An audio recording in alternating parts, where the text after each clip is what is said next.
If you're born lucky and you pay attention, it does. Overlook either one, odds are you're dead meat. Nature first. We're born with what our parents' genes give us. They couldn't do much about what they gave us to inherit, so that made me, then, a light-skinned African-American female infant. But a lucky one.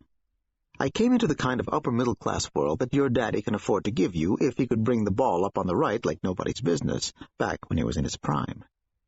His best years out on the floor in the NBA were over before the big money really started raining down, but the front office always treated him well, before and after he retired. My father's had a good life, and my mom didn't do too bad either. The interviewer identified her parents. Reginald Carpenter, point guard for the Fort Wayne Pistons in the late 40s and early 50s, and Evelyn Field, the Northern Thrush, a regular headliner at the Drake, Palmer House, and Ambassador West grills well into the mid to late 60s. Her signature song, a slow, torchy arrangement of You Belong to Me, done especially for her by Mel Torme. Which, in turn, made the odds pretty good that if I didn't get sick or hurt in a car crash or something, I would grow up, and if I did, I'd be a light-skinned black woman, and in fact, that's what I did.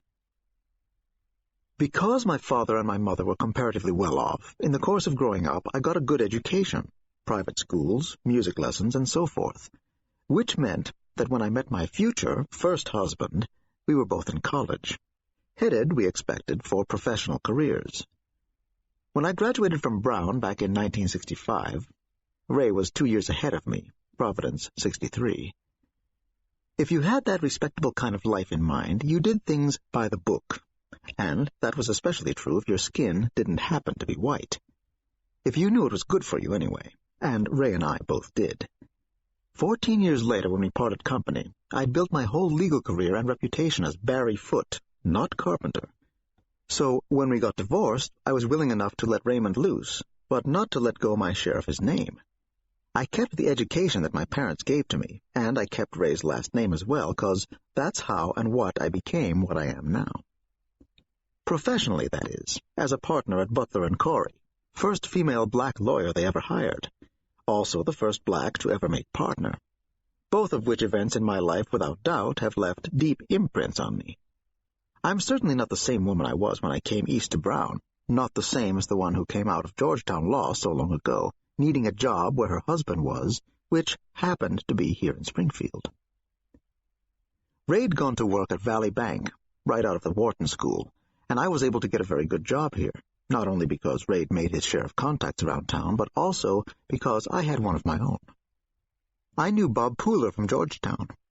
He laid the groundwork for me at Butler Corey. The firm didn't hire me because I'd known Bob in law school. He was 2 years ahead of me. But the fact that I knew Bob had a lot to do with how I got the first interview. So that's what I mean about nurture. Everything that's happened to me has made an impact on me, made me a different person from the one I used to be. I think, at least I hope, I've become a better one. One who got that way because she learns from experience. What I've learned and the people I've known are parts of what I am today because of the way I grew up.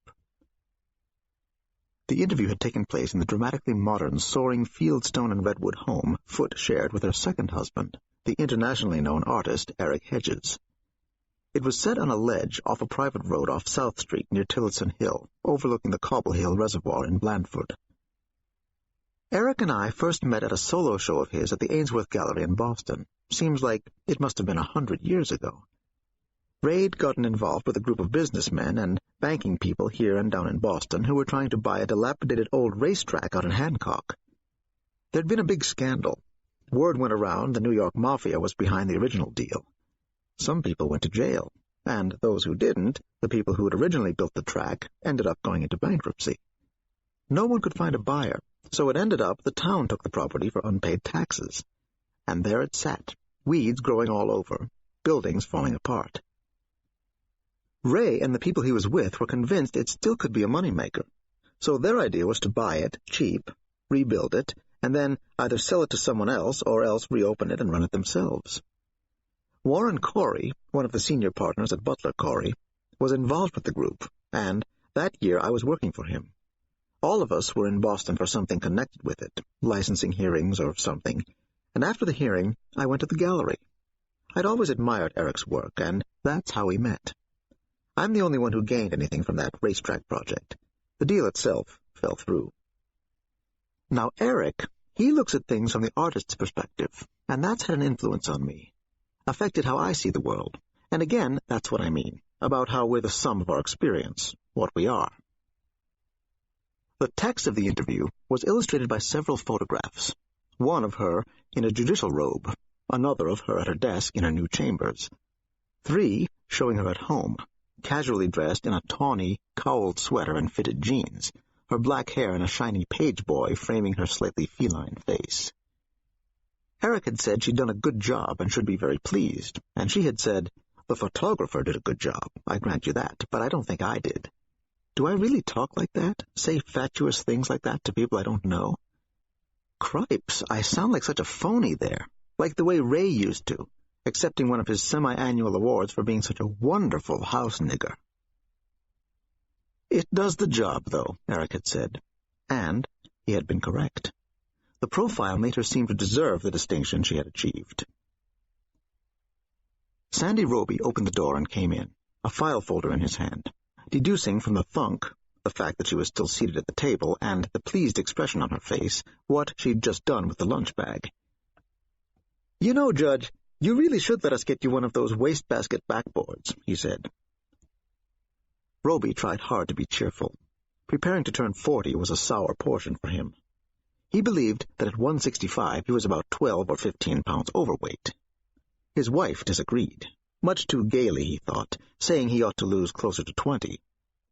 The Rogaine with minoxidil that Foote had encouraged him to obtain and apply 2 weeks before had not visibly arrested, much less reversed, the gradual but alarming recession of his coarse reddish hair. His dentist had admonished him to see a periodontist for attention to what he diagnosed as advancing gum disease that otherwise would leave him toothless before 50, unless I have the good sense to die first. "Backboard, huh?" she said. "What do I need with a backboard? Swishers are all I put up. Now, what kind of nonsense do you bring in here that's going to get us all distracted this fine autumn afternoon from already pressing business?" Roby had put the folder on the table, sat down, and tapped it once. "Just one small matter, Your Honor," he said. "Shouldn't take much time at all. U.S. Attorney's got a balky witness. This grand jury corruption investigation he's only been hinting at discreetly to the papers for about a year or so. Guy's lawyer says if they bring his client in, he's going to tell him to claim he'll incriminate himself if he talks. The U.S. Attorney's granted him use immunity, but he says that isn't good enough. Says if it's not transactional, the U.S. Attorney will use the testimony to get leads to other evidence, then turn around and use that to cut his client's head off. So the U.S. Attorney, the assistant's Mr. Warmth, Arnie Bissell, wants you to give him and his guy a hearing. Tell them the USA doesn't lie to people, and so use is good enough, and his guy has got to talk." "Bissell wants me to tell this lawyer and his client that the U.S. Attorney's office never fibs?" she said, widening her eyes.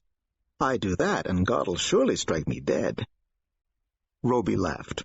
"Bissell says it shouldn't take long, 10 minutes at the most." "10 minutes?" she said. "Why should it take any minutes? Just do it like always. Have him send up a written order, and I'll sign the thing on the spot.